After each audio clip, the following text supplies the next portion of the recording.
African art has long been misunderstood by scholars. While first considered primitive, today their art is a dynamic and influential historical source, teaching us about the society of these tribal civilizations. Although the artists who created these works spanned a vast continent, the similarities in their works' materials and subject matter are great. The theme of spirituality and ancestral history run through all of these works, helping to form the core of the tribe's traditions and culture. All of these similarities, however, make distinguishing the different masks and figures difficult, so it is helpful to break down the purpose and significance of each of these portraits. The first of these works is the NDOT portrait figure, created in 1760 to 1780 from wood. These figures were created as commemorative portraits after the death of Kuba rulers. They were modeled not after the king's appearance, but after his spirit. The figure sits cross-legged with a peace knife held in his left hand. His placid face shows that he is above all mortal affairs and serves only to act as a surrogate in the king's absence. You can see features of his royal lineage, bracelets, belts, and a headdress to show his power and wealth in the village. The theme of authority figures is prevalent throughout the 250, and the NDOT portrait figure can be compared to the sculpture of George Washington, modeled after the first president and founding father of the American nation, as well as in the Stele of Hammurabi, which depicts Hammurabi, the ruler who united Mesopotamia in his lifetime, with the sun god Shamash. The second work is the Imblo portrait mask from early 19th century. These masks were made from wood and painted as commemorative portraits for an honored member of the tribe. Although these portraits are still idealized, it is rare to see representations of real people in African art. Their features are exaggerated to include broad foreheads, pronounced eye sockets, arched eyebrows, and a column-shaped nose that helps to create an image of introspection and a peaceful face.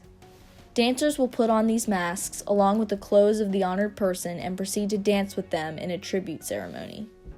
The idealized form of these masks connects to the other work in the 250, such as the Anavisis Koros and the Telactico female figures. The Anavisis Koros, like others in that style, create an ideal image of a young male warrior, and the Telactico figures use exaggeration of the figure, like the Emblo mask, by sculpting pronounced hips and thighs juxtaposed to small hands and feet.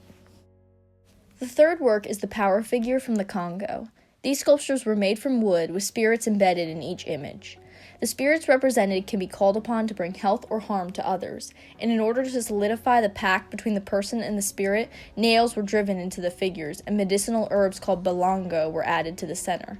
The insertions of balongo were shielded by a piece of glass that represents the spiritual world, full of dead ancestors who can peer through the window to see the potential enemies. Although many of these figures were destroyed and confiscated by missionaries in the late 1800s as evidence of sorcery and heathenism, fascination with the Congo culture has served as the inspiration for phenomena such as the New Orleans voodoo dolls. The power figure can be compared to other wooden sculptures seen throughout the 250. The Rodigan Pieta is a work from the Gothic era that creates an emotional response from its gruesome depiction of Mary and Jesus after the crucifixion. Additionally, the Neo-Guardian warriors are spectacular examples of wooden figures that can use exaggerated form to communicate power and to protect the entrance to Toda-Ji even at a great distance. The fourth work is the female Puo mask, made from wooden fiber in the late 19th century. These masks were worn by men in ritual dances in order to hide their identities and dress as the embodiment of honorable women in the society. After these rituals were complete, the masks were often discarded or buried with the dancer.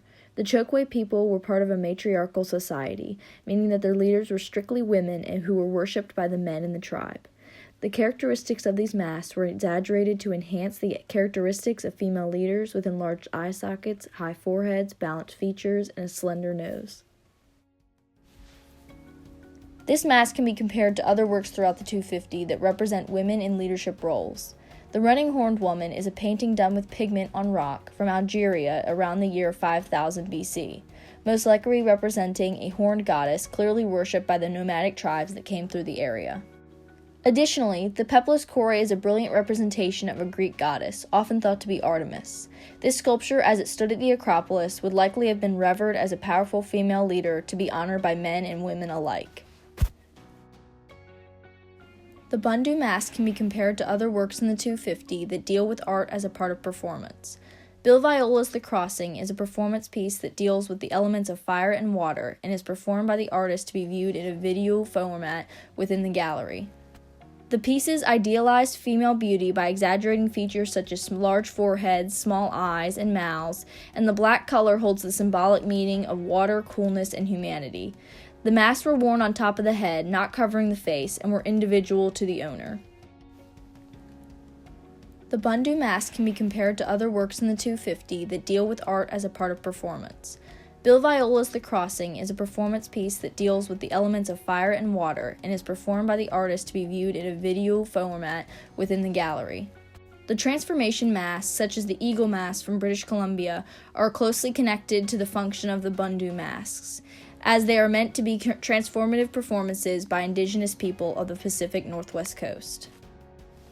The sixth piece is the Kengo Shrine figure, created in the late 19th century from wood. The word Kenga means strong right arm, or more simply, a strong physical prowess. It honors the right hand as the means to hold weapons or tools, to make sacrifices to the gods, or to speak to the public. It represents the traditional masculine traits of strength and valor, as well as the commissioner's morality, achievements, prosperity, and social hierarchy. The figure is made, and it is blessed and given offerings by the people before bestowed upon the man, where he will maintain it in his home until it is destroyed following his death. This piece connects to other works in the 250 that showcase sculptures in the round. The Burghers of Calais by Rodin is made up of a circle of men who are mourning the inevitable loss of their city from above. Additionally, Androgen 3 is a sculpture made from burlap and resin and can be viewed from all different angles in order to view the hollow interior of the figure. The last piece is the Reliquary Guardian figure, created in the late 19th century from wood. These figures were made to be placed on top of containers that held bones of important tribe members, feet dangling over the edge and protecting the contents from the gaze of women and young men. The attributes of this figure are meant to emphasize the values of tranquility and introspection. There is also evident juxtaposition of symbolism in their prominent genitals and belly button, which represent life, and their subdued expression in prayer demonstrating death. This piece connects to other works in the 250 that represent the male figure. The Apollo from Veii is an Etruscan sculpture found in the Temple of Minerva, and it shows the beginning work by sculptors to represent a dynamic figure. Additionally, Donatello's David, which shows a victorious stance of David above the head of Goliath after he is slain. It is important to remember that while AP Art History curriculum focuses on specific images of the masks and the figures, there are plenty of others that fall into the same category of sculpture. On the AP exam, it is likely that you will see a more unfamiliar example and will be expected to recognize its characteristics and the purpose rather than the specific piece. Some other important facts to keep in mind about African art discussed here is that it was all created within the 18th to 20th century. It was never merely decorative, but served some sort of functional or spiritual purpose. And African traditions were passed on orally and through artworks such as these, and little written documentation of African history is available.